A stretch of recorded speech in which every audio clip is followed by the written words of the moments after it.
All right, everyone, welcome back to KAYLA Unfiltered, the housing call-in show. You already know how we do things here. No scripts, no filters, no sugarcoating, just real people, real stories, real talk about what's actually happening in housing across Ontario. And today, we got a big one, because I'm being joined by someone who is right in the middle of a storm in Hamilton. Daniel Chin is the president of the Hamilton District Apartment Association.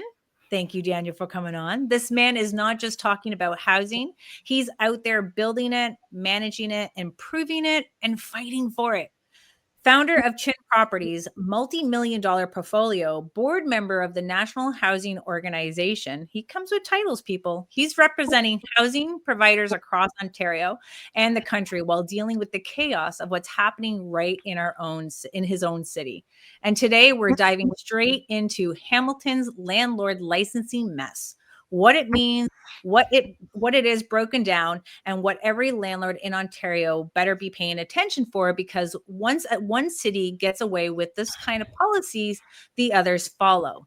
If you're a landlord, a tenant, investor, or just someone watching the housing market go off the rails, trust me, this is something you don't want to miss. Let's get into it. Daniel, thank you so much for coming on and sharing everything that you know and what you've been doing for the Ontario landlords. My pleasure to be on your show, KAYLA. Now, people are probably wondering, if they're not in Hamilton, they want to know, what is landlord licensing? I know it's going to be different in each city, but what is happening in Hamilton? Well, it's a lot of dysfunctionality, rental licensing. I did a lot of reading on it prior to the delegation speech, right, which I did, I believe it was last week at City Council. This has been a topic for the past 20 years, right? So it started around 2007 when provincial government gave municipalities or municipal government, the municipal powers to explore such revenue tools and of course licensing, right, of businesses or residents was one of them, and in subsequent years. City of Hamilton explored it, and interestingly, when we did the delegation on December 2nd, one of the delegates showed a very powerful slide, KAYLA, where in 2010 to 2012, we had a proactive bylaw enforcement program. And that same program on the on the right on the right side of that slide was the same enforcement program from 2022 to 2025, but now we have a licensing fee. So this entire city, it really functions on dysfunction. We have lack of transparency, where it's been since November 2023. The city hasn't done a full audit as yet. But of course, recently, end of last year, City Housing Hamilton actually did their full audits, and we had a cyber incident in February 2024 where 500 something files of licensing applications was lost. So yes, and Important. yep. So this entire licensing program costing roughly 2 million in the past 4 years, and when you do the math, 410 licenses being issued, that's roughly about half a million in revenue. So that's a net loss of 1.5. 1.5 million. So it's a lot of money being spent and very little results, and these kind of cost that the city is spending is not sustainable. No, let's back into, like, what is the cost to the landlord for getting the initial license, or their first time getting the license? What's the cost, and what does the landlord actually have to do? Yep, so roughly 447 per unit, and it's that the breakdown is application, and inspection as well, And if you have to go through the whole, and then additional is compliance costs, right? So if it is illegal and you have to, to make it legalized, go through that entire process, or zoning if it is illegal zoning, etc. That's additional cost as well. Now the entire program is supposedly to be full cost recovery, meaning the cost would be paid from such fees, but roughly 2,000 units annual, and they were only able to issue 410 licenses. The math doesn't add up. It is So already the fee per unit is over almost $500 for each unit? 447 is 2025, but they want to increase that to 815 for Oh, 2026. Correct. Oh yes, and also for and then there's an annual renewal fee as well. So that's jumping to 607 plus HST, and I believe it was for how much was this? I got the numbers here. It was 415 for annual renewal. wow. So not Yeah. only, and they're only running this right now in Hamilton for wards 1, 8, and part of 14. And that's what they've voted on the second for committee, is that it's they're doing it permanently for that in particular area. So it's not fully citywide quite yet. Unfortunately, that it was voted to be permanent. And yes, I believe if you read between the lines, 2 years from now, when they have a further review on extending this for another 2 years, well, like you said, making it permanent, I believe the intent is to make it citywide, but they wouldn't really have the infrastructure, meaning the amount of inspectors.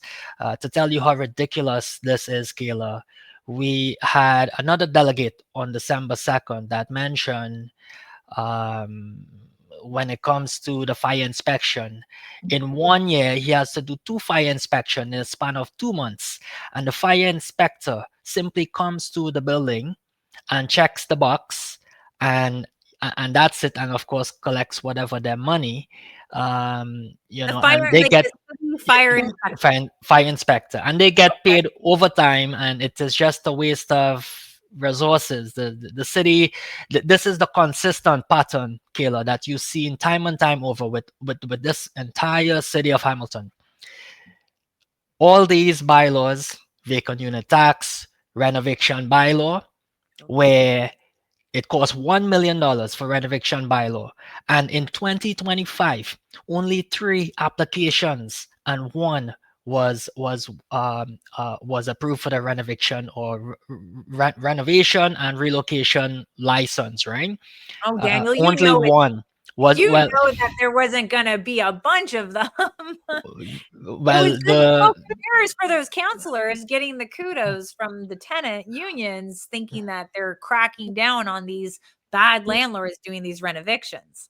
Well, the thing is, KAYLA, they don't tell this to the public. I only know because the news Tell reporter, Tavia from the Hamilton Spectator, emailed me to ask for HD Hamilton and District Apartment Association our thoughts on or comments on the renovation bylaw before he publishes this article, and he only gives only a short span of few hours to actually comment. And I try my best to be responsive, and when he said only one was approved, that was shocking, because you spend $1 million and you only have one approved renovation license. It's that pretty much says it. And Now, was that for like renovations where the tenant gets to come back, or are we talking like a renovation where the building's getting demolished and the tenant doesn't have anything to come back to?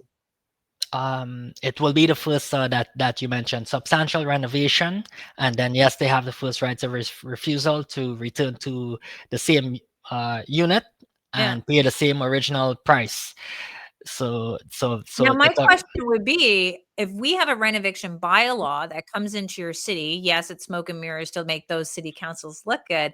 But what happens at the provincial level? Doesn't provincial trump municipal? So can we just carry with the status quo and getting a contractor to give you written consent to say that, yes, the tenant does need to vacate in order to do the extensive renovations and provide that for our N13 application? Like, do we really need to apply for a city one? Correct, Kayla. So it is redundant.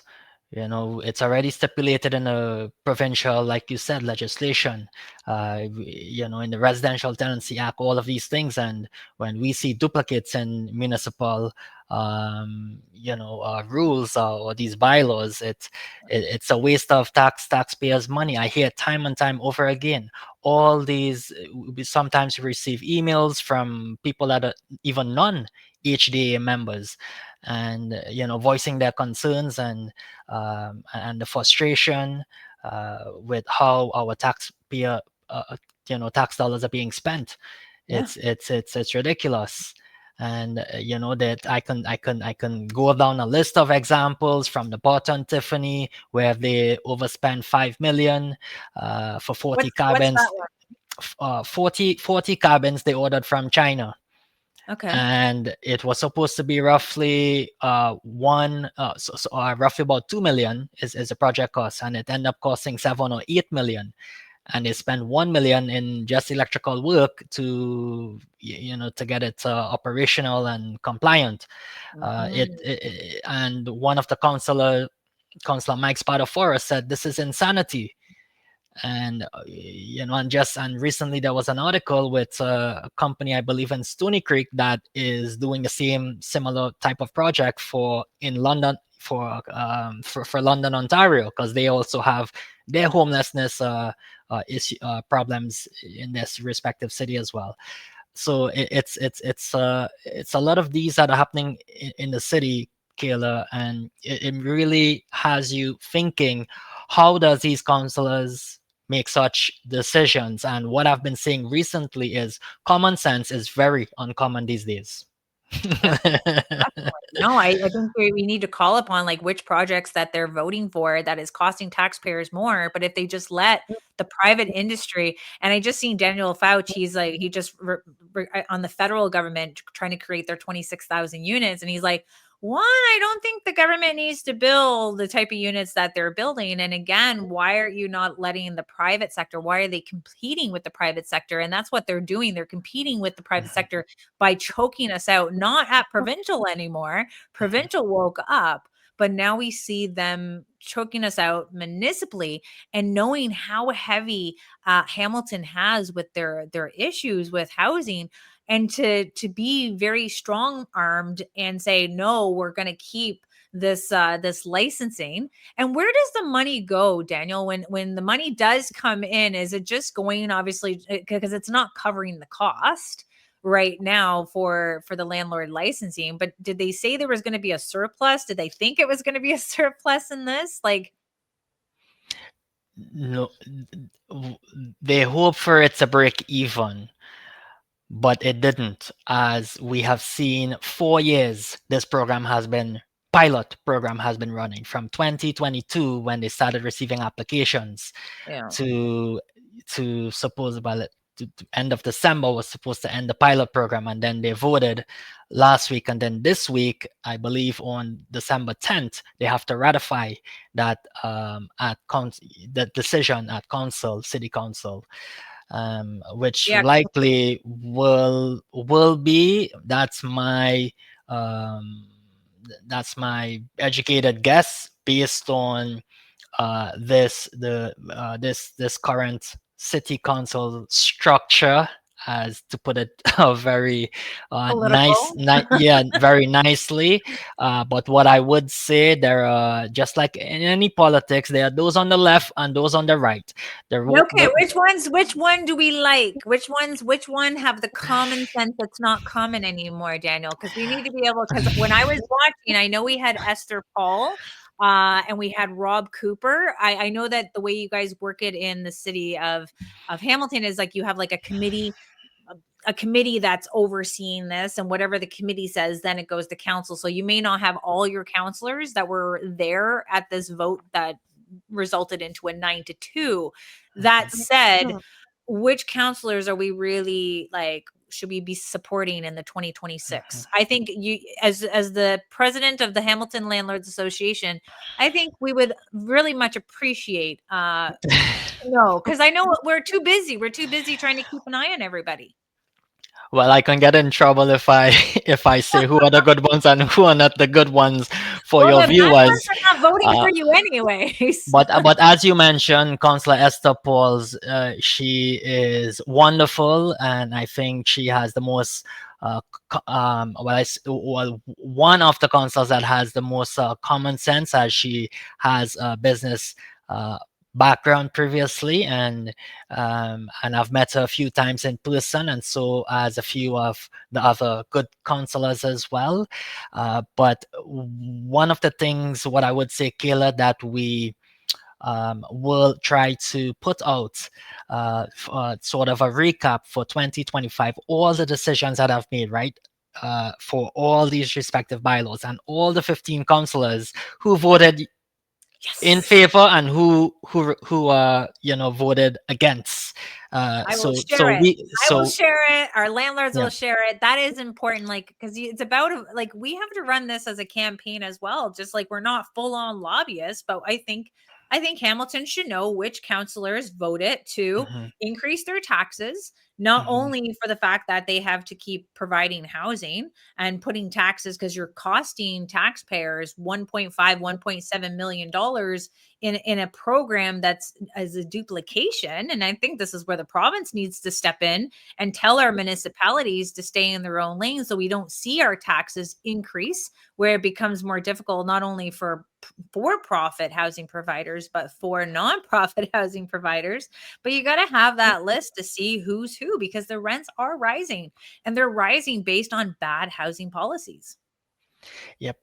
Well, what I can say is the ones When's on the the vote? left are When's the very vote no coming, no Daniel? no. Daniel, when is I I will will I will share it. have our administrator Anna Kashmira to share it for those that are very for your viewers that are very interested. And however, it's what I can say. The ones on the left are very ideological, Mhm. and I think you wrote in actually your letter to council with regards to the rental licensing on how this political game works with certain politicians who not necessarily makes the common sense decision Mm. as they should, but they make the decision that is going to win the most votes.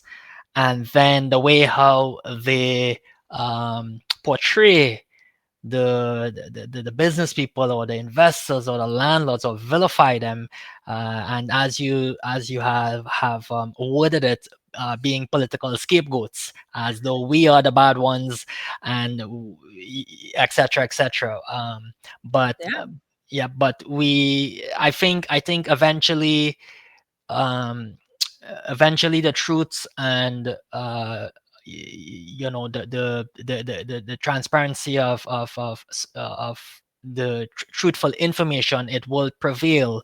And for viewers that are viewing Ontario Landlords Watch and and other platforms that simply is showing the truth and being very transparent of what really happens in certain cities, as I believe you're in. Is it Cambridge or Cambridge. well, Yeah, Cambridge? Cambridge, Yes, KWC. yes. And but Hamilton is very very interesting. For the past 8 years, Kayla, I think if we continue going down the direction we're going, we wouldn't have a city anymore. It's no longer safe. It's the decisions that are being made by this current city council, and particularly to the ones that are on the left. It is not good. And and you see a lot of the small landlords exiting the markets. One of our committee members have said this entire 2025 year has been poo poo. and for small landlords, and Unfiltered here, Daniel. We're unfiltered. yes, and they've been exiting the markets, and it is not it is really not good, because for some of the small landlords, it's their entire savings, life savings, Yeah. and they don't have that deep pockets like the big landlords, to to weather such additional costs. Well, you know what? Like it comes down to analyzing when you see cities and advertising that they've created affordable housing units, and you do the math, and these units are coming in $500,000. Like that's and they're units, they're not housing, they're $500,000 properties that are going to be paid for by grants, different programs from government, aka taxpayers. But those properties do need to be maintained. They got to be built, they got to be managed, they got to be maintained. So why are they going after small individual landlords who don't have, this pension? They don't have a pension from the government. They're just trying to rent out their homes. They're trying to provide homes that not every big landlord can actually provide. Like small landlords do provide some, amenities that, the big ones don't get, such as like townhouses and condos, and or fiveplexes, individual units. Now, when you look at how our elected officials are coming after the small landlords, for the ones that are being outspoken and the ones that do see common sense and putting everything on the line, because obviously a tenant union can make them look like they're the horrible people, for making these tenants live in unsafe conditions. But when we have the property standards, you have the fire code, you have the residential and tenancy act, you have the landlord and tenant board, like these are all enforcement tools that the city could be utilizing. Like what do they get out of landlord licensing? And before you answer, I like to give some recognition to what just came out in the news of Patrick Brown. Not that one, it's this one, Yes, Patrick yes. Brown. He uses his strong mayor powers to permanently cancel Brampton landlord licensing fee. Now, before we get like excited here, the thing is still in play, but he canceled the fee. So again, I think it goes into, if this was really about safety, why are there such a huge fee? And did Patrick Brown crack that open? Like, is he like, what are you going to say? Well, the good thing, Kayla, in my position, I receive a lot of emails, and I received an email a few days ago with that article, and I saw it. And I think for Patrick Brown, because I believe it is municipal election next year, so he has to watch out, because in their city in Brampton, they too have landlord advocacy organizations that are strongly opposing that rental licensing pilot that they have there. And I believe it's roughly about 13 million being spent. You don't quote me, on that being correct. He's been getting more Um, housing built for this and price. yes, and but they have, remembered when they first rolled it out, there was a lot of backlash from, again, the landlord community, and Mhm. then they paused it, refined that program, and then they after taking in all those considerations, and then they rolled it out. These rental licensing programs, it's really to, again, right, address the bad apples, to ensure healthy, safe, legal units. And the thing is, specifically in Hamilton, what you'll find is there's only a small proportion of these bad actors, and it doesn't make sense to penalize the good landlords, the majority, which is much more good landlords. So if you want to target the problem properties, you need more, you need targeted enforcements, for these properties, and that is the real solution, not a blanket licensing for everyone. It is not it's not cost effective. Well, it's supposedly supposed to be full cost recovery, It but ain't. It's again, never it gonna. yep, it's The not bad just landlords are not applying for a license. E- Correct. So it is, I really, this is how politics is, Kayla. It really surprises me. This was a few weeks ago when I received an email with that was forwarded to me, and it was a response from one of the counselor in Hamilton. I probably wouldn't say who the counselor is, but the counselor basically said that small no one should own more than one property. So basically, do not Oh, believe in why we should invest, or why people should invest or own more than one property. And it was that was a very alien language to me, because I think for everyone, I mean, if you watch whatever Scott McGillivray income property, whatever, people have to believe in the Canadian dream. They yeah, didn't the people who came from other countries, they came to Canada for a better life. And some of these, even some of your viewers, small landlords, they they turned whatever their second or second residence into a property, into a rental property, yeah, to as a way of either building wealth over time, for their retirements. And some took it a step further to do much more than that, and actually turned it into an actual business.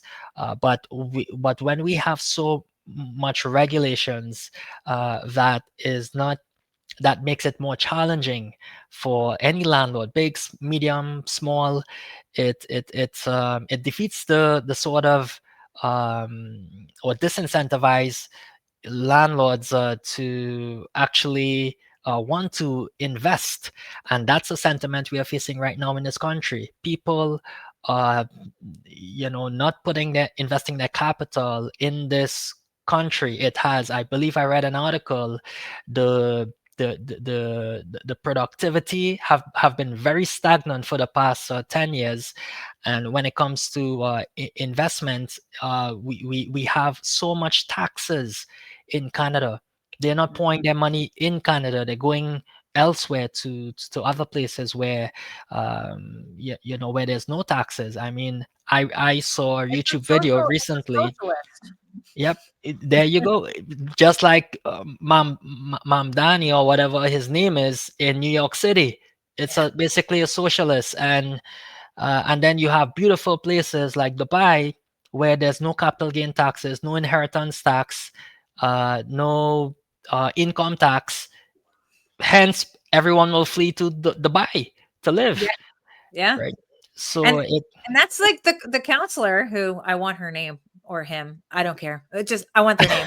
But that is that messaging that these tenants out there, even online, and probably this video is like, you shouldn't own more than one property. Like, but they fail to recognize that not everyone can be a homeowner. Not everyone has the income, not everyone has the down deposit, not everyone has the credit. So the landlords, the private landlords, they fill that gap where government has failed. And I can tell you it's 10 to 22 years for government housing units and 30 years I seen in an article for supportive housing. So when you get to see the increase in small landlords trying to come in, we're not going to be the one size fits all. And I think that's what people like have to understand, that the private sector won't do it. But at the same time, having government being the housing provider at the same time, this is where the socialist government comes into play. And I can tell you from speaking with tenants in government housing units, they are struggling to deal with their maintenance. And anytime if you have landlord licensing, are they going to be landlord licensing their own units in Hamilton? And what will be their grade, I wonder? Because I could tell you that I've been told that there's units that have to go back to the studs, because people are punching holes inside of their walls to hide needles, right? So we have a very big problem at hand. I don't think we're ever going to solve it per se. I think we have but I think with them making that decision and knocking down the international students, we're seeing rents decrease. right? We're seeing the rents having to decrease again. It makes a little nervous, but who wants to buy into a market when the prices of rental units are going down? But if you continue to do these type of programs like landlord licensing, we're only going to see it increase. And I don't think a lot of landlords know that they can apply to the landlord and tenant board to raise their rent above the guidelines. And it sucks because it takes a long time and there is a fee and there's a lot of paperwork, but you still have to start utilizing this when the 2.1% is not going to cover you for 2026. Correct. And above guideline increases, we need 3% above that increased guideline. You said 2.1 for 2026. Unfortunately. Yes, so then it will be 5.1 is the max that you can do for above guideline increase, which is AGI is not really much liked by the Oh yeah. the acorns, the tenant. And And, you know what? Like this, you were just at an event that was coming up, and I'm going to show that before the mhm. show is done because this is I was shocked. I you thought you were shocked when Bill 60 passed, guys. Wait until this video that I'm going to show here with when we're talking with Daniel. I started showing him a little bit, and his face lit up. I'm like, okay, we're gonna wait. We need this raw. We need this raw. So Daniel, like when we're working with different ways of like keeping the places for absentee landlords not getting the maintenance done on their property, they obviously just need probably better housekeeping, knowing who owns the property, who to contact. I think it's just about making sure that they have contact to the in particular homeowner if there is something that's outstanding for maintenance issues, but knowing that they can utilize the landlord and tenant board and giving tenants access to that for them to follow if they have maintenance. Like I listened to the delegation, and the girl that was from the university, she said that based on the inspection, she found out that she didn't have a smoke detector. And I'm like, you're in university and you didn't think to look if you have smoke detectors and carbon monoxide detectors? Like, when do we start holding tenants accountable for their own safety as well? Just putting that out there. Interestingly, Kayla, um, one of the counselor more towards the end, I believe it was Counselor Rob Cooper, asked those same two students, from McMaster questions. And essentially, what they were saying is, we agree, yes, that their schools, McMaster, they do get educated if they have any issues in their rental units, that who they can call, right, etc. And to report. But then their response was, they don't do it because they are already busy, too busy with their lives, studying for exams and etc., and they don't have the time to call the number, to report their landlords, or make a complaint, etc.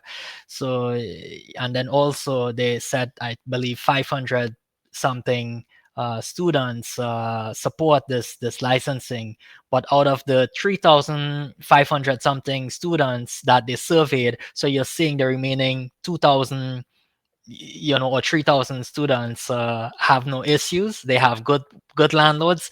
So it was very interesting. It was very interesting. And of course, this licensing is not just limited to the students, right? It's for all others that are receiving public assistance or disability, newcomers, single parent families, etc. But of course, it is in student heavy neighborhoods. So those, as you mentioned, in Ward 1, 8, and part of Ward 14, now the licensing will be permanent. We are still trying to stop it. We have 2 days. We are still trying to stop it or change the mindset of certain counselors that on the left. But from the looks of it, Kayla, I do not have faith that that these counselors will change their mindset. As mentioned to you before, one of the counselor says that no one should own more than one property. That's very very unusual language to my ears. They're supposed to be representing all residents of the city in the best interest of the city, and knowing that they're increasing the rents, they're increasing the property taxes in just a disguise to make it look like they're doing something for them.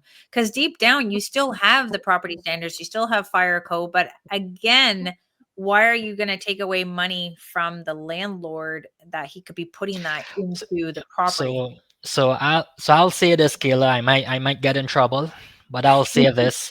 My So, my gut my gut feeling is we the municipal, well, the mayor and the municipal government is spending a lot of money addressing the homelessness, mhm. using, of course, the 2 billion something dollars they collect from taxpayers every year. And they and the last, for 2025 budget which was passed, they only was able to trim that 0.1%, so I believe from 5.79 to 5.7 percent, so not much. It was, they tried their best, but that's all that they can do. So and a few months ago they were trying to find ways on how they can have more revenue tools in the city.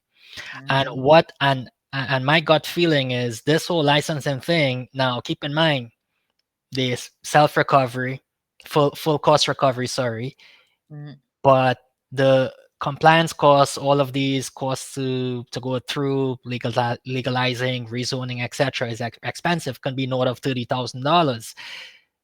That's revenues for the city, indirectly revenues are for the city as well. So what I've seen recently, for whatever reason, municipal law enforcement with parking and any sort of violation for yard maintenance and alleyways, I've seen I think I the see something with noise as well. noise. They have been issuing these penalty notices or tickets out left, right, and center. And recently, for for yard, I guess, maintenance cleanup, because in the alleyways there's homeless people living in some alleyways, and unfortunately over the years, I have had to deal with that situation. And 2 or 3 weeks ago, when I went to City Hall and I was speaking to one of the employees, Kayla, this is, I'm fully being transparent, Mm, and not to name any names, but the employee at City Hall, he said, this city functions on this function. And he said a few months ago there was an article where the city lacks transparency, right? yeah. And then he also said, and I quote him, he said, this is fuckery, right? This Yes, yes, because all the people who come to City Hall to make whatever payments of their tickets by the municipal bylaw officers, they are just told to go to City Hall, make the payment. They can appeal it there, but people working there, they don't know how to advise them, Yeah. and they have that dysfunction. And it is exactly what that person said. The city functions on dysfunction. Hopefully that person doesn't get fired for me No, saying they this. don't know who he is. We Yeah, or she, or yeah, we don't know yeah, who it is. But you know what? yeah. It's not the only time I've had conversations with staff as well. And sometimes, and then that's a question that I was going to ask, like, where does staff, I know sometimes staff is very opinionated. Did staff say that they think landlord licensing was a good thing to roll out or a bad thing? Because I know when it came down to the renovation bylaw in Kitchener and Guelph, the Mhm. staff it indicated to council that they shouldn't do it, but they didn't care. It was obviously something that made them look good. Did staff say anything to you about landlord licensing? N- Not Percent. directly, but they're seeing it on the front line. It was actually end of November, and there were a lot of uh, people who attended it that had to deal with vacant unit tax, because unfortunately they didn't declare, and that is the nightmare that happened with the vacant unit tax, and they extended it 2 times, right? So the Mm. second extension was the end of November. And you see these people in very unfortunate situations where they have the vacant unit tax bill on top of their bill, and they're behind, and these are just regular working people who have families to support. And Because they this wanted to leave a unit empty, but they didn't declare it, or are they living in it but didn't declare it, so now they're still taxing them to as if it was empty? uh, because they didn't declare. So 96% responded, but then Wow. you have the 4%, and they and so far that program 5 million spent, but under 400 properties actually declared vacant, Danielle, right? you're Danielle, you're So right. You're right on the nose when it comes down to knowing what they need for yeah. revenue, coming up with a landlord licensing, more money to get a landlord licensing, keeping it permanent in so many different areas. But then the vacancy tax, same situation, is another cash grab to try to take advantage of people who don't even know what in the world is going on, and then they get this huge bill and more than likely a lien put on their property, on their Yep. property taxes. And again, if any landlord out there who wants to keep their place empty, like, why is the government telling you that you should be renting it in the type of environment that they're currently in? So if anyone needs a lease signed, let me know. I'll sign it for you so that it doesn't show to be Yep. vacant. No It- problem. It's the same with the Toronto fiasco happened beginning. This was beginning this year, I believe, Mhm. or at some point last year, and the mayor Olivia Chow had to deal with that entire thing. Seniors were in distress. Hamilton City Council, it was raised, that these things could potentially happen. It will be a train wreck. I did do a delegation on the vacant unit tax as well. But as I mentioned, common sense is very uncommon these days. It's the Yeah. NDP socialist mindset, and this is what you get between Olivia Chow being NDP, Andrea, who is the leader of the NDP. Like, how are we not putting the correlation together that the province is looking bad, but the province can be looking bad because of the mismanagement that we have at a municipal and or regional level, wouldn't you say? Mhm. Correct. And I can get in trouble for saying this as well, but You're there not was getting an in trouble. No. article. There was We're voting a, you back in as the there, president there, of the Sales and District Department Association. oh, I would love to, to be a politician, Kayla, but it is, I very much enjoy the private sector. It really is a tough job. But there was an article recently, our mayor of Hamilton, Andrew Howard, has negative approval ratings, right? It is, not It's good. no shock. And most people that I have spoken, they didn't say good things about our current mayor, and the current conditions of our city, and where it is going. So what's few months ago, one of our committee members said, and I remembered it like yesterday: government needs to get out of the way. Let private sector do their jobs. Government needs to get out of the way. Yeah, I Yep. couldn't agree with you more. And then you know what? You need to don't be in trouble. Like, you're in the private sector, you're not a politician. So you can say what you want to say when you need to say it, because deep down, I think that's what we're not doing. We're not holding our elected officials accountable the way we should. We're not blasting their names out there. And I would assume that your members would appreciate you knowing what you do, how you're delegating, getting to speak with these elected officials, their emails coming to you, which ones we really see with a business mindset, because it's Mm. not about just help the greedy landlords. It's about help the landlords, help the tenants in order to help the taxpayer.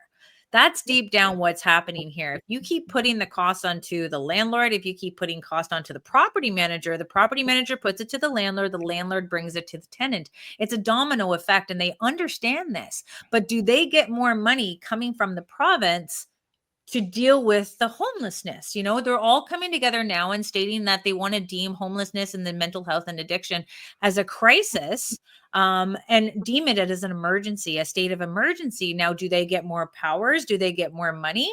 They've had money. they've had lots of money over the years. My region got $65.5 million to address homelessness. And we have programs upon programs out the yin yang. Not only that, but we also have programs that are nonprofits who are getting grant money from taxpayers to deal with providing services to people with mental health, addiction, and homelessness. But we still see the problem getting worse. So again, it goes into, let's go down the rabbit hole.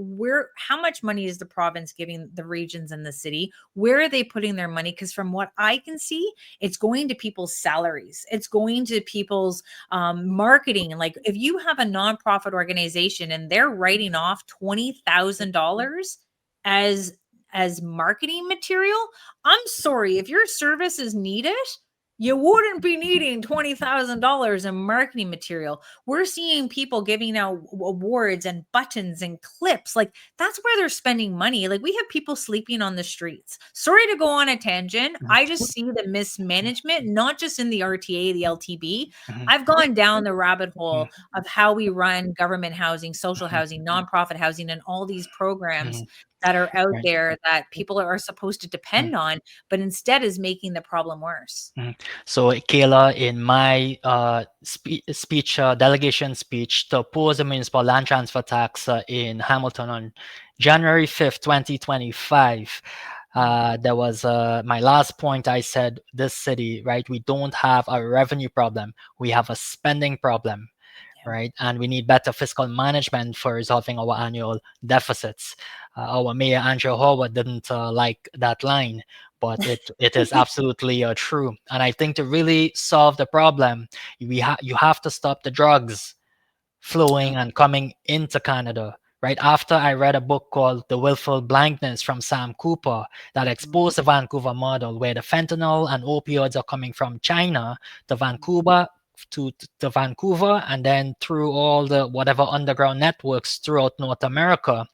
It's not surprising why we have these issues today. And homelessness in Hamilton a few years ago was 1,500, now is 2,000.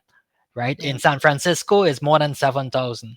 Right, and these are chronic homelessness, meaning you give them a mansion to live in, they still want to live outside. Well, not now, it's minus 24 degrees, but it's chronic homelessness. And the city is well, in Hamilton is trying to ask provincial government, oh, we need more funding. This does not fall in our municipal, shouldn't be under our municipal budget. And then and then when they are spending hundreds of millions, I think it was north of 180 million in homelessness to clean this up. And of course such spendings with cost overruns for those 40 carbons in Bot and Tiffany that came from China.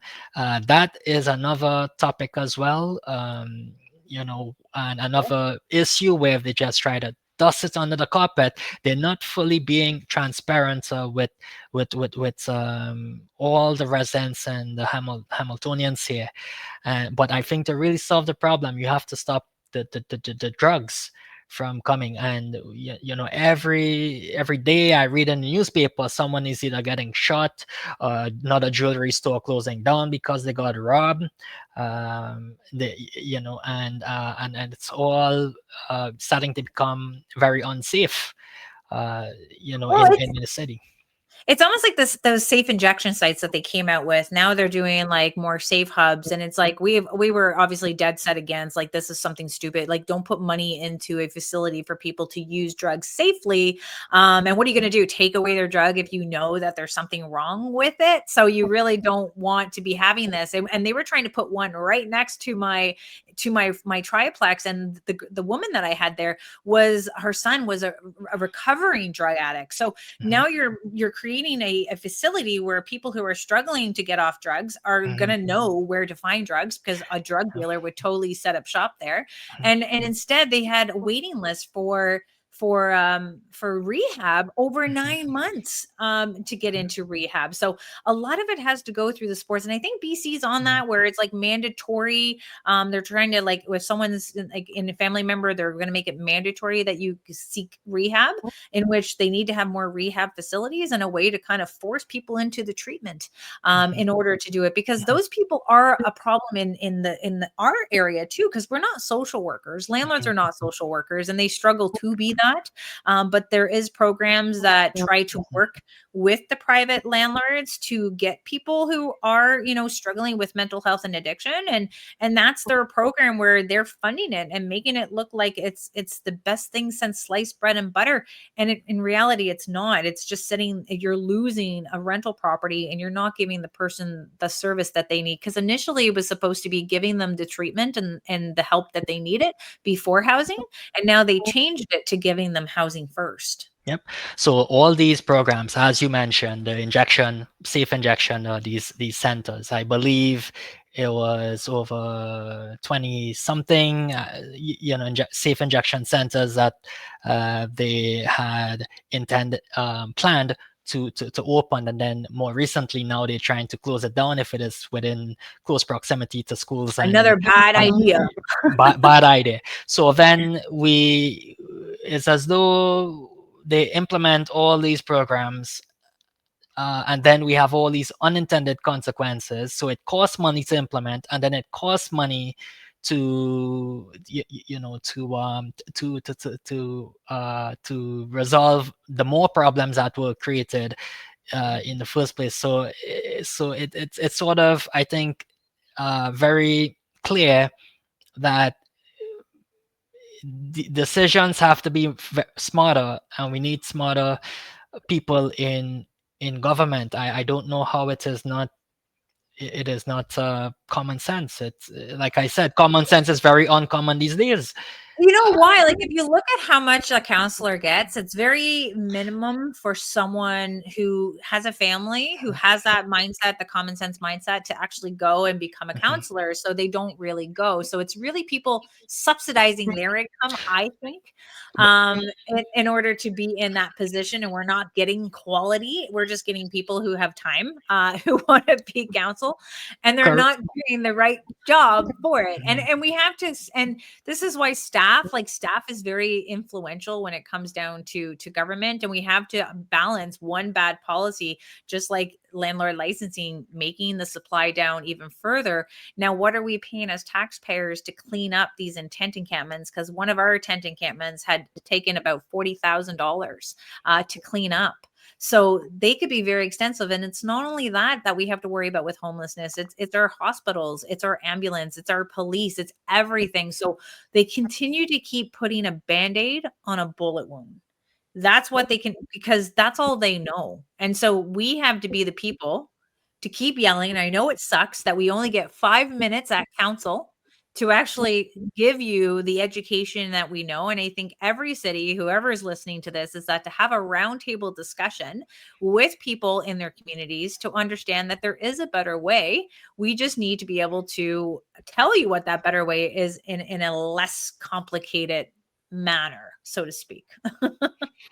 Well, I think you're absolutely right, KAYLA. You at least still have to create a narrative for the people of Hamilton or people of Cambridge to really see the light and what is really going on. Because if government or municipal government cannot be transparent, at least they can watch Ontario Landlords Watch to get the real news and see what's really happening in these cities.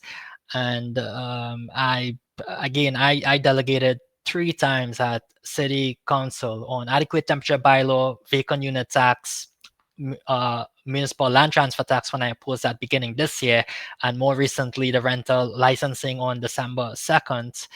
And it is really interesting to see how this current city council behaves and how they really make decisions. And what I've learned is that the decisions is already made before it goes to council. Yes.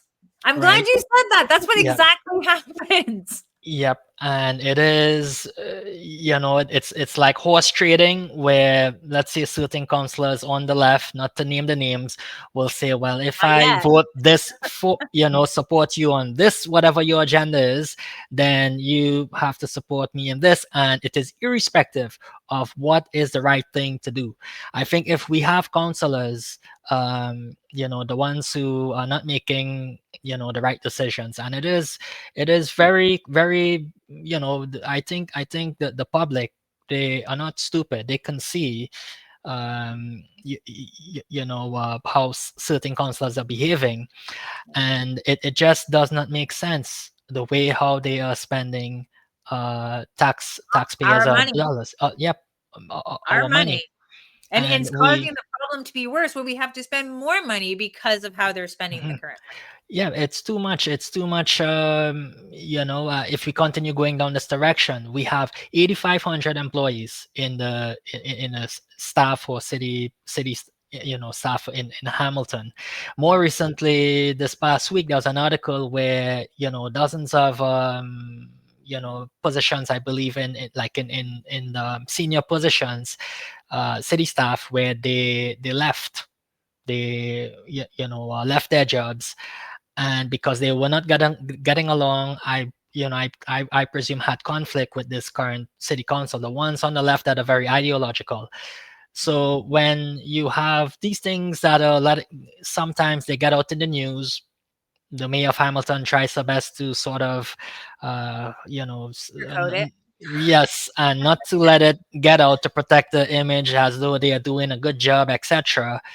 Mhm. But it is already evident, the mayor has negative approval ratings. Now I can get in trouble for saying this. I love Hamilton, but to see it going down, in the past 8 years, we Yeah. one counselor, and I can not to, maybe I can quote her because she's a wonderful person. Okay, Councillor Esther Paul basically said, if it's not, where's the economics? If Yeah. we are supposed to be a growing city, why are we doing all the things that is the opposite Yeah. And to? and it's funny, like we were watching Hamilton for as an investment opportunity, and I looked at the property and I was like, Hamilton used to be like really down. Like it was not doing good. And then it peaked and it did so great and everyone loved it. And now it's going down again, almost like similar to London, right? London is something where I said to my husband, I'm like, we are not touching London. We're not going to be touching Brampton. We're not going to be touching Hamilton. We ain't touching cities where there's landlord licensing in place or a vacancy tax or there's a renovation bylaw. You have to be vocal about this and include that in all your social media. Send that to your elected officials, no matter which level you are. Encourage the province to step in to the municipal's jurisdiction and be like, hey, what are you guys doing? Like, we're trying to make things better and you're here trying to Mhm. make it absolutely worse. Were there Now, were there questions, Kayla, that came in? I saw a comment on the screen earlier. oh, we actually have our Kingston Landlords Association Okay. being very vocal here, so it's just great. I got to have them on for a show. We just got asking city staff about adding more staff for new services, including licensing, is not a smart thing at all, especially if the individuals are not effective in their position, get to be managers. Yeah. Oh, it's always about adding more people. Even for like landlord licensing here in the city of Cambridge, like they wanted to have to hire 6 more additional people just to make tenants responsible for their own water bill. And it's like, whoa, like where do you get 6 people Mhm, full time? You can't even give part time. And then they come mhm, with all the dues and all the protection and all the benefits. This is mhm, where like, and again, when you work with getting government to build and maintain and supply housing versus getting a mhm, private, the mhm, contractors are going to be giving a higher price tag to getting it done if it's for a government contract than it is for a private sector mhm, contract. So everything's just a lot cheaper into us getting ourselves working with the private investors. But mhm, until we change the way that media and until the change these elected officials at the municipal level, I think the provincial people are getting it right now with the conservatives. But we need to kind of be able to know 2026 election is coming due. I know I'm going to create a list of individuals that I want to see carrying the torch to the next council. And I think it's important all of us all of us do this, not just on this topic, other topics as well. So when I do make my decision, it's not just to base how they're feeling, because there's some counselors that wishy-washy with the water billing, but I did see them being vocal and there for their community, and I'll make my voice heard there. But we need to, Daniel, get more people involved. And I know that we're going to have something in the new year. I'm going to be bringing a couple of the landlords associations together, because I think we need to be strong on our mission, our statements and our goals, and to show that we do have a little bit of power and just our votes, and donating to people's campaigns. Like, but we do need to make sure that the message is very strict, to that we're not here to make people homeless. We're not here to take supply away from people who want to own their own home, but we are needing to understand that we are a branch of dealing with the housing crisis, because I'm tired of seeing bad policy after bad policy impacting me as a taxpayer. And now I have to pay more in taxes to cover all the symptoms of a bad decision. Right. And I think you can agree with me on that. And you've seen it with them as well. And we see what happens with staff. And on the side note for your staff, I'm hearing staff doesn't even usually live in the city that they're in. Yes, and staff also always bumps heads with council and the mayor, and when they direct staff to go do their research and come back with a report. But interestingly, that uh, director of rental licensing, Dan Smith, I believe, of Hamilton, I think he got that job, because he's been doing this kind of law enforcement licensing for more than 10 years. So I think he was groomed to be in that position. So when he written that report, that was, and some of the councillors on December 2nd never even read the report. How are they Mhm. supposed to make a smart decision if they haven't even seen the report? That was to be You know, discussed you in. you have Ted McMeekin on your council. Like, he used to be the minister of housing. Co- Correct. So And so he still voted as a member of the committee. He voted for this, knowing, and he sounded like he was obviously aware of, like, that this is a duplication of service. That's what the feeling I got. So I was really shocked to see his vote with that. Oh no, I can tell you the whole dynamics, Kayla, on Ted. Don't Ted might be known to be sleeping Ted when he sleeps in certain council meetings, but he ain't sleeping. He's texting his other fellow councillors there on the left. They They are. all working and Guys, we're not talking communicating. like tinfoil hats here, guys. Like, we're Yeah. we're telling you from experience, getting to know some of these counselors. And you know what? To be honest, I'd rather have a tinfoil hat than a blindfold, right? And I think that's what we all need to be waking up to. I always believe, Kayla, you have to do what's right for the people. Now, there are going to be some who, like the ones on assistance, and the ones who, let's just say, that Doug Ford says, "Go get a job, buddy," right? And at Ottawa, all right, and Don't rub the in the wound, but right, and but only Doug Ford can say that, because if I say that, then I'm gonna get in a lot of trouble. But he said, those ones. I mean, he is right, because a past mayor of Hamilton, that this was last year when I had a meeting. What he said is 6,000 people in Hamilton living off poverty. He said the only way to solve these kind of problems that are happening in Hamilton, you have to get the narrative out in the media. So Mhm. when the people of Hamilton see what is really happening, then it will come back to the politicians, Mhm. and people, will make their decision when it comes to the next municipal election. Do they want the same councillor in their ward to have another consecutive term? And Mhm. if so I think then I think most people have common sense.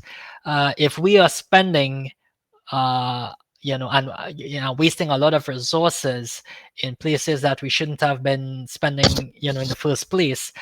I think people have common sense, Kayla. And Hamilton, I mean, look at it. We have on November 20 something, we had Paul McCarthy came and performed in the TD Coliseum.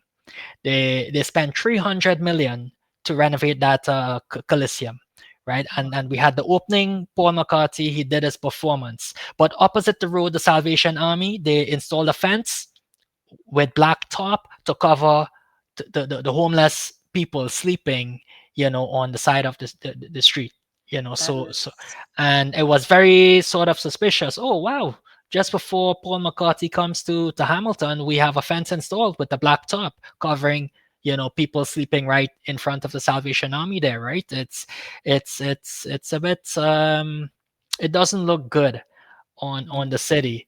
And we really need better, again, leaders at council, because It's better leaders that are not depending on policy advisors or people who are staff in the city, that it's their day-to-day 9 to 5, nothing's on the line for them. They're not doing the proper research. That's what I think is really happening. well, from what I've heard, and I can get in trouble saying this, but those who are, in their positions at city council, especially the ones on the left, they hate their job. Well, I wouldn't say hate their job, but Oh, there. they it's one councillor said it's not like how it was before, when you can agree to disagree and be Yeah. civil and walk out of these council meetings every week and be civil about it. Now it is it is very much like animosity, very toxic, where Mhm. you are, very cutthroat to Code of your other. conduct. We're gonna do a code of conduct Yeah. on you because you said this, you said that. Yeah. Like, there's no healthy debate, and I think good things come from a healthy debate. Oh, I've seen it. I've seen it, Kayla, and and then the mayor has to sort of calm everyone down like their children and say, "Behave, behave, out of order, calling out of order," and it's ridiculous, the way how this city council is now. Don't get me wrong, there are some good politicians, some good councillors, and they know what's right for the city, and they really try to, do the right thing. But again, it's a very tough job, and they don't get paid much. Councillors only get paid 100,000 a year. The mayor apparently is the highest paid, They're getting 100,000 person, in Hamilton? for councillors, and the mayor gets, I think, north of 280. She gets paid more than Doug Ford, 280,000. Right? She gets 50, in addition to her whatever Okay, paycheck I'm looking into the as salaries a now, Dan. mayor. She gets additional 50,000 for sitting on electric utilities board of directors. So now I can get in trouble for saying this if the mayor of Hamilton watches this, but I think all of this is public news anyways. Yeah, But we need to, again, for Hamilton to be better, for Hamilton to grow, we should not do all the things that are the opposite. We have to do the right thing, Kayla. yeah. And No, I think, I can't thank you enough. Like, what you're doing, you can tell you're passionate about this. I love that you're calling it out like it is, because that's what is needed to happen for people who are in that position and not afraid to speak up. And you do it in a respectful way. So don't ever be sorry and saying that you're going to get in trouble, because you got freedom of expression into well, this country. well, politicians are getting attacked. You know what one councillor said when I delegated to oppose the municipal land transfer tax, and that day the councillors and the mayor was not supposed to debate the delegate, but they debated me. So Oh, even to this day, some of the good councillors says, Daniel, you that was a great speech and you did a great job, and they remembered it up to this day, right? But what that's one of the awesome. councillor told me, what I should have said to the mayor is, Madam Mayor, I am not a politician, right? Because how am I supposed to know all these things, and etc., etc., as politicians should, right? Yeah. Because they read the reports every day, but I only know the commonsensical things which is the decisions we are making is not good. They are bad decisions for the city, and it's not what the city needs. We don't need more regulation. We don't need more bad policies that is draining affordable housing supply, and doing and having all these negative unintended consequences. It's not doing the city any good, and it is harming the lives of real people, Mhm. distressed seniors that even up to this present day haven't even received their notices in the mail with the vacant unit tax, right? We It's a it's have. a it's a tax grab and it's an abuse. Right, Yep. that's just what it, and it's the transparency that they can get because they're desperate and they're desperate for money, and a lot of these cities are Oh, going belly up oh, you're absolutely right. They can't get the money by having good fiscal management over their, and less spending. and less spending, right? We don't have a revenue problem, we have a spending problem here in Hamilton. But what they're trying to do is indirectly or directly trying to get the money from, again, these private business people, landlords, developers, etc. Yeah, And it's not an effective way of management. because, yeah, because in turn it will have more unintended consequences, right? Yeah, I see in the news every week, every month, another business is closing down, yeah, right? The revenues have dropped, expenses are up, and some are not even breaking even or making profit, and they can mm, only go on like that for a couple years until they call it you know closed. They close, and yep. there's many closures, and a city cannot function like this. If it continues on like this, I may not even live in Hamilton anymore, Kayla. I might have to go Dubai and live where there's no Okay. taxes. Well, I think we're coming with you. I think we're all coming with you. It seems like we just got to get to know about other cities and other countries to invest in and to move to. It seems like if we don't step up now. And now, Daniel, I'm going to show a video that happened the couple of days ago. But before I do, I find it more important than ever to support our landlords associations at a municipal level. I think we just have to work together on different fronts, multiple different landlords associations. You've seen we have Kingston here, and we want to be able to find you. How can someone sign up to be a member? Like, give us a detail of like the membership so people can kind of support the work that you're doing in Hamilton, and of course the provincial level as well.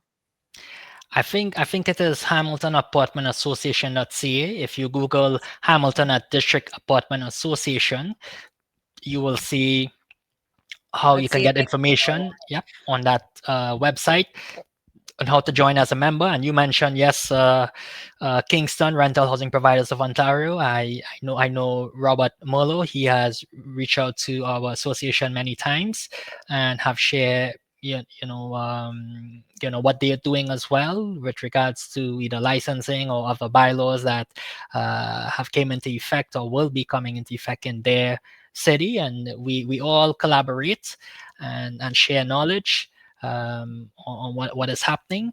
You know, we And should do it for the new year. We'll have like a big panel. yep, yep. I think. Oh yeah, we could absolutely, Kayla. I think. I don't do too many podcasts, but I did get approval to do your podcast, and I heard many good things in what you're doing. And our past president have worked with you over the years and said very positive things. That yes, Kayla is a very good person to work with. So I don't do He's too many not crazy. podcasts, but yes, and I've met you in our last month HDA dinner meeting, and I think what you're doing is great, Kayla. I think everyone should tune into your Ontario Landlords Watch and absorb all of your content, because we need more Kaylas in the world, as you mentioned, to get the message out. Because at the end of the day, we are not a communist society. It is democracy, right? The people have to be heard. There's so many people that are silenced or not being heard, and and we can't have certain municipal governments or with this kind of behavior to continue on, because cities cannot grow when they have bad policies in place. Bad politicians. Well, I can get in trouble for saying that, but Yeah, yep. I got you, So Daniel. No problem. I got that for you. some are good, but some are just being politicians or politicians, and but more importantly, we need better policies, not the the No, politicians. Yeah. I'll let you slide on that one. I know normally we have I'm usually at an hour for this, but when I have Daniel here, I can't thank you enough for being on here. And this is why it's perfect timing, because this came across my TikTok feed. I want to show all of you who are watching. I want Daniel because he was at this event. So I want to be able to kind of show this video, get you guys thinking, and just know it's great to speak up for your voice and what you believe in, but you have to do this in a respectful way. And this is where some of these politicians are vouching for these type of tenants to that behave this way, even down to this lady who keeps calling me. So if you guys are trying to get a hold of me, you need to text me first, because this is the type of behavior that landlords are dealing with. So without further ado, please listen in and watch. So we are tenants. We have been fucked over by Bill 60. I love the 80s theme. I'm just Hold on. We're having technical difficulties. Hold on. I had a picture ready to go. Okay, now we can do this. We are tenants. We have been fucked over by Bill 60. I love the 80s theme. I'm just wondering, have you ever evicted a tenant in their 80s? How do You you sleep kick at night people when your out. business model rests on evicting people? Here, what you're doing So here. fun. Cheers to evictions. We're not going to leave. We're not going anywhere. We're not going anywhere. All right, that's fine. Wait here and we'll get the police. Wonderful. How do you justify giving out awards tonight like best community service when the majority of your tenants are lining up at food banks? Right here for the Do you want to comment on that? Do you see tenants as human beings or revenue streams? Just curious. Did you know that the profits that fund this out of a gala is made by kicking people out, You by can evicting talk people? to me. Do you see tenants as human touch me, friend. beings Don't or touch me, just friend. revenue Friend, streams? Don't touch me. Don't call me friend because you're not my friend. Don't all touch me. Don't call me friend. Well, we know you're nobody's friend because your business is evicting people out onto the streets. All right, have a nice day. Have a nice day. Well, it's not a nice day. It's beautiful day. No, it is not. Do you know how much tonight's event cost? $372,000. Meanwhile, tenants are lining up at the food bank. Just wondering who was nominated tonight for Best Supporting a Victor. These are human beings, not revenue streams.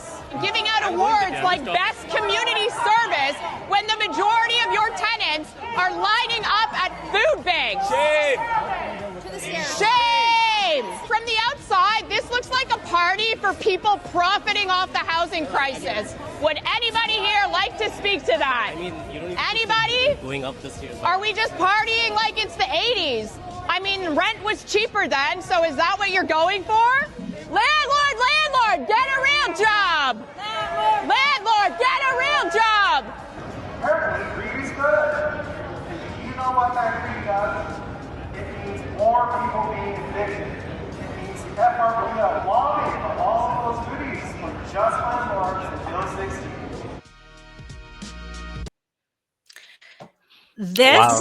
This is legitly FROPA has been alive and well for many. This is all because of Bill 60, and they want to I never seen tenant unions like that go to their elected officials because they need to direct their energy somewhere. This is not the landlords who are gathered there as service providers, but they want people to think it's these greedy landlords that are causing a housing crisis.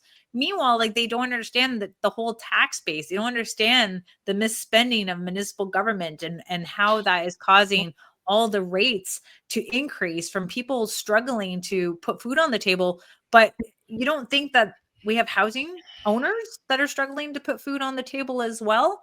But this is that narrative that the NDP, in my opinion, are playing with the housing crisis and the food crisis that they're now showing. But no one wants to talk about the abuse within those two factors, right? With even the food bank, yes, you're going to see a lot of people going to the food bank, but how many people are going to the food bank and they don't really need to, because they can pick up items that are normally $7 like peanut butter, and they can get it for free at the food bank.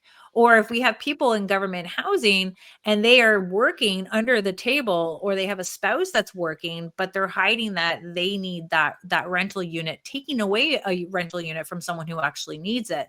I'm very like, when do you hold these people accountable for what we just seen there? Like, that's just uncalled for.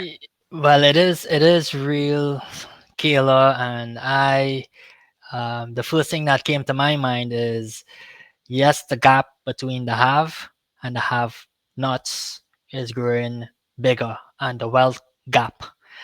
And in times of like in these uncertain and challenging times, you see these kind of things happening where and there's many videos on YouTube or documentaries about it, where the ones that are less fortunate, uh, again speaking out, like what you've seen in that video, it is real. But as mentioned, from that article, the past 10 years productivity in Canada has been very stagnant. We can't have too much people that not working. Now again, probably AI in the future might solve it, where work is optional, as Elon Musk said, and people might have their robots or humanoid robots working for them and bringing the income home. But I think it starts with with education. With education, if they really and YouTube, if you have Wi-Fi or internet, you can watch YouTube and really try to understand the root causes of these problems in society, right? And the unintended consequences of such bad policies by governments, and what is really causing all the problems today. So I think it really is education. Now, some who You got some that won't pay, but you got people that can't pay, right? So it's Yeah. really about the people that won't pay. Yeah. And this group, what we just watched, they want to bring back full rent control, because that is the mission of the NDP. And it's a little concerning to see that we have the NDP in Toronto and the Right. NDP in Hamilton. Like, how far off are we from this happening? And what does that do to our industry? Just Yeah. because these people have time to Mhm. advocate like this. And this is where, like, Doug Ford is like, go get a job. It's like, there's so many people out there that can get a job, but they choose not to get a job. They Yep. like, I have a mechanic, he has one arm and he is out there and he is working. So a lot of it comes down to people just finding this another loophole within a system, and they're taking advantage of it. But I don't know. No, you're absolutely right, Kale. I can tell you numerous examples in Hamilton, 6,000 people living off poverty, and they say they have some, get the pass as having disability, but they're perfectly normal teenagers. And then this was probably over a decade ago when I was screening tenants. They were like teenagers, like maybe 18, 19. Yeah. They look perfectly normal. They buy their shoes, they buy their whatever handbags, and they looking for an apartment, and then they mention their income being assistance, welfare, but they look perfectly normal. They don't have any disability. And then I ask, because I'm always curious, I ask, how does it work? The system. And they say, oh, my friend just told me, fills out this application, and then you get income from the government. So it's the mentality. And then you have people who are on welfare, and then there's child benefits. I remember there was a couple with 2 or 3 children, and they were banking in about 4-5 grand a month, making more than an actual accountant who graduated from school, working an accounting job, starting off Yeah. at 40-50 grand and have to work their way up. you know, in society to like 100 grand salary, which is not much these days. But for some it is a lot, you know, much better than the average, whatever, 65,000 you need to live in, you know, to actually afford rent, to rent an apartment. But it is the mentality. And I just don't understand. If we have, you know, a lot of these things happening, the productivity in this entire country will, you know, will not be higher. So there's a great book called, I think it was Debt Cycles, from Ray Dalio, that spoke about these things, where he studied the past 500 years on, you know, how societies rise and fall, and or countries, and you know, speak about the wealth gap and the income equality and all of these things. But historically, rent control it never works throughout the entire world. They Well, that's tried what it we're, in the 70s, yeah. 80s, 90s, and then what happened? They stopped building apartment buildings. It's Yeah. only when Doug Ford, with the November 2018 no cap to rent increases for buildings, you know, Yep. 2018 or newer, then they started doing new purpose built, which was a good thing to contribute to the housing supply. But rent control has never. So it is it on a for for Acorn and these, you know, advocacy groups to say we have to eliminate rent control, and you know, and all these things that will make things more problematic. I don't understand. I think it is more a mindset thing, more so. You know, I think most people have common sense. Just learn from history, right? But I the problem is, so we see Bill 60 coming in, and now we have these same organizations and the same people following that movement. They're going to municipalities trying to get them to introduce a rent eviction bylaw. So they're thinking, oh, you know, the landlord and tenant board is going to do it quicker. Let's work our municipal government, get them on our sides. It's literally just government not being able to talk to each other, from the municipal, the regions, to the province, to the federal government. They need to be working together, but they also need to be talking to the stakeholders who are providing the housing, and what challenges we go through and what they can do as a government. Daniel, I know this is probably the longest YouTube I've ever done, which is absolutely awesome. I think it's either going to go on a 4-hour when we get all the landlord associations together. I can't thank you enough for sharing your personal experience with us and your opinions to what's happening between landlord licensing. We got into vacancy tax. We got into the rent eviction bylaw, down to rent control, and crazy tenants just trying to like say, you have something that I want and I want it too, but I can't. So I'm just going to make sure that I make your life unenjoyable. You know what?